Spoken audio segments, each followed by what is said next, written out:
Bonjour les amis, bonjour à tous, bienvenue dans Un jour une carte.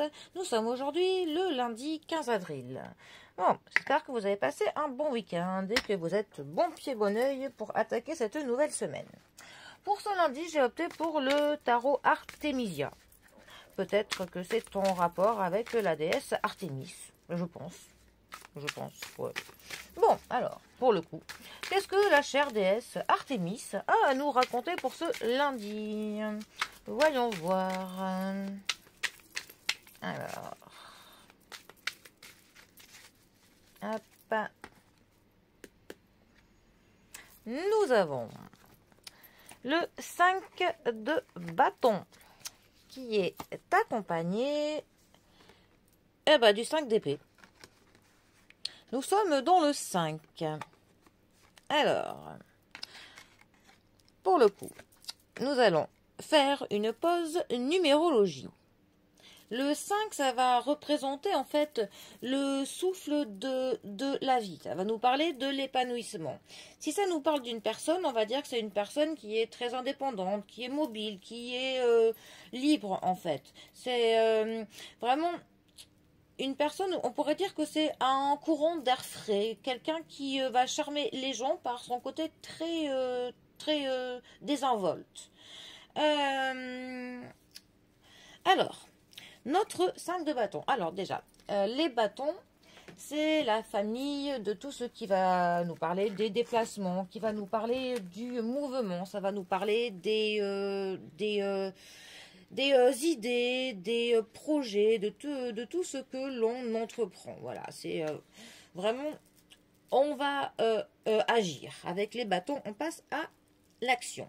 Le 5 de bâton, ça va nous parler d'une compétition, d'une rivalité. Ça peut nous parler des désaccords qu'on peut avoir avec des personnes et même parfois de petits accros. Il peut y avoir des querelles, mais des querelles qui sont vraiment pour des broutilles. Hein. Ça peut aussi, voilà, le fait de s'adonner à la compétition avec d'autres, on va être mis au défi. Mal positionné, ça peut même nous parler d'être un peu persécuté et que l'on essaye de se défendre mais sans succès. Vraiment. On peut être aussi tracassé par les opinions des autres. C'est aussi une carte qui peut nous parler de contretemps qui nous irrite, ça nous embête. Hein. Elle peut voilà, nous parler d'être dans des circonstances qui nous frustrent. Ça peut nous parler de ça.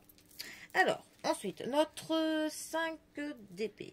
La famille des épées, ça va nous parler de certaines décisions que l'on doit prendre. Pas toujours facile à prendre. Ça va nous parler de la logique, ça va nous parler de l'intelligence. Le 5 d'épée plus particulièrement, ça va nous parler soit d'une conquête, soit d'une défaite. Ou alors ça peut nous parler d'une victoire vaine. Ça veut dire qu'on va remporter quelque chose, on va gagner quelque chose que l'on souhaitait remporter, mais au final on se rend compte qu'on n'a rien gagné du tout finalement. Donc on a un petit peu une déception finalement. On a gagné sans avoir gagné. C'est aussi une carte qui va dire que l'on accepte nos propres limites. On se rend compte de jusque là où on peut aller, ou même ce que l'on peut supporter, ou même ce que l'on peut faire. On se rend compte que voilà, qu'on est comme tout le monde, hein, on ne peut pas, voilà. Et voilà, on accepte ça. Il y a de l'acceptation par rapport à ça, un certain lâcher prise. Ça peut nous parler par contre des intérêts qui sont conflictuels avec d'autres personnes. Il peut y avoir des comportements qui sont pas très dignes, donc soit de vous, soit d'autres personnes, des personnes que vous avez en face. On peut même faire l'expérience de personnes qui sont hostiles envers nous, tout simplement. Ça peut aussi nous parler du fait d'être dans une impasse. Ces deux cartes ensemble, que peuvent-elles nous dire? Eh bien, avec ces deux cartes, on a quand même, on va dire, au niveau social, enfin, il y a quand même des accros un peu avec des personnes. Là, ces deux cartes, elles sont quand même, voilà, il y a des gens un peu qui vont nous chercher des embrouilles, ou au moins qui vont essayer de nous piquer, des gens qui vont essayer de nous mettre au défi, mais pas de la bonne manière. Il y a un peu une compétition hostile dans tout ça. Et alors des personnes, voilà, on va un peu être tracassé par le fait que d'autres personnes attendent, enfin, essayent de voir ce que l'on est capable. On a l'impression de devoir prouver à quelqu'un ce que l'on peut faire.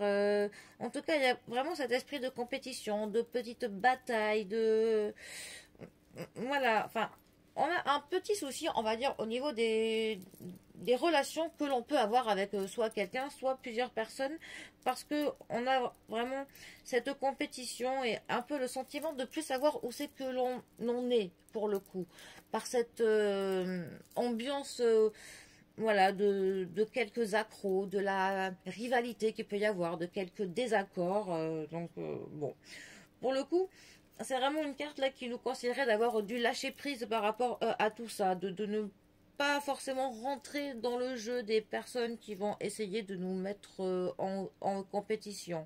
Plutôt, voilà, essayer de trier ces batailles, hein, voir qu'il y a des choses qui ne valent pas forcément la peine, parce que même si on va gagner cette compétition contre les personnes, finalement, ce sera, voilà, on n'aura rien gagné du tout, à part avoir perdu peut-être du temps, de l'énergie. Donc, essayez pour le coup de passer au-dessus de tout ça. Voilà.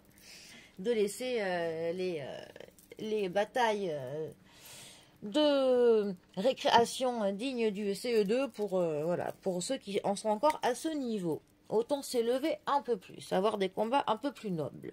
Bon, eh bien, sur ce, je vous souhaite de bien démarrer la semaine. J'espère pour le coup qu'il n'y aura pas trop d'accros.